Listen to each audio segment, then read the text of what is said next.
नमस्कार दोस्तों, welcome to the रोजाना ज्ञान चैनल। और अगर आपने हमारे चैनल को अभी तक सब्सक्राइब नहीं किया है तो इसे सब्सक्राइब कर लीजिए। साल 2025 में मकर संक्रांति कब है? दिन, तिथि व शुभ मुहूर्त। पूजा का शुभ मुहूर्त, पूजा विधि, महापूर्ण काल का शुभ मुहूर्त।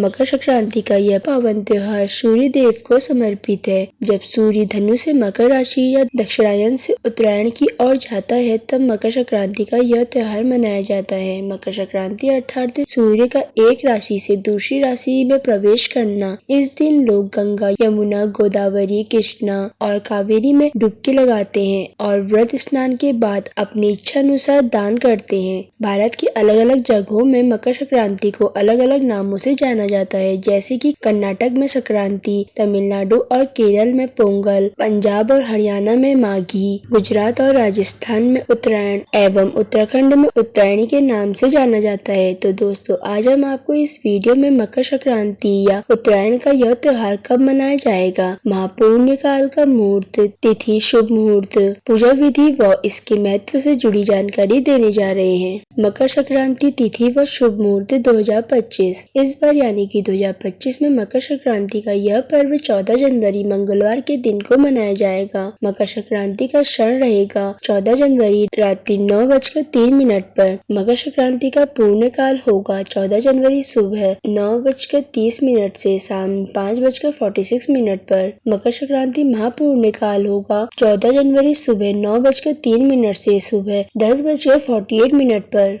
मकर संक्रांति पूजा विधि। मकर संक्रांति के दिन गंगा स्नान का विशेष महत्व बताया गया है, इसलिए अगर हो सके तो इस दिन सुबह उठकर किसी नदी या साफ जलाशय में स्नान करें या फिर सूर्योदय होने से पहले उठकर तिल मिले वाले पानी से स्नान कर सूर्य भगवान की पूजा कर उन्हें जल का अर्घ्य देकर ओम सूर्याय नमः इस मंत्र का जाप करें। ऐसा करने से भगवान आपसे बड़े ही प्रसन्न रहेंगे। इस दिन गंगा स्नान और दान करने से पुण्य की प्राप्ति होती है, इसीलिए आप ब्राह्मणों व गरीबों को दान अवश्य करें। मान्यता है कि आज के दिन सूर्य देव की उपासना तथा व्रत करने से सभी रोग दूर होते हैं। इस दिन आप दाल, आटा, चावल, खिचड़ी और तिल के लड्डू का दान करें। ऐसा करने से आपको बड़े ही शुभ फल प्राप्त होंगे। इसके बाद आप सभी को तिल व गुड़ का प्रसाद बांटें। अब जानते हैं मकर संक्रांति का महत्व। यह कहा गया है कि इस दिन भगवान सूर्य अपने पुत्र शनि के घर जाते हैं। मकर व कुंभ राशि के स्वामी शनि माने जाते हैं, इसीलिए यह पर्व पिता और पुत्र के अनोखे मिलन का प्रतीक है।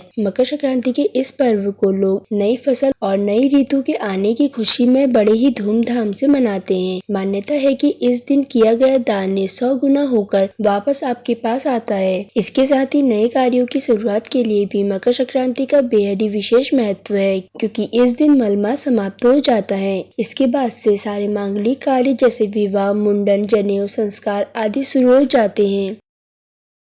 मान्यता है कि इस दिन स्वर्ग के द्वार खुलते हैं, इसीलिए इस दिन पूजा पाठ, दान, तीर्थ नदी में स्नान करने से मोक्ष की प्राप्ति होती है। इस त्योहार के लिए तिल और गुड़ से बने लड्डू और मीठे पकवान बनाने की परंपरा है और साथ ही इस दिन विशेष रूप से खिचड़ी बनाने, खाने और खिचड़ी का दान करना बड़ा ही शुभ माना जाता है। ऐसा करने से कुंडली में ग्रहों की स्थिति मजबूत बनती है। बहुत सी जगहों पर इस पर्व को लोग खिचड़ी के नाम से भी जानते हैं। चावल को चंद्रमा और काली उड़द की दाल को शनि का प्रतीक माना जाता है। पूरे ही भारतवर्ष में इस त्योहार का बड़ा ही विशेष महत्व है। नमस्कार दोस्तों, वेलकम टू द रोजाना ज्ञान चैनल। और अगर आपने हमारे चैनल को अभी तक सब्सक्राइब नहीं किया है तो इसे सब्सक्राइब कर लीजिए।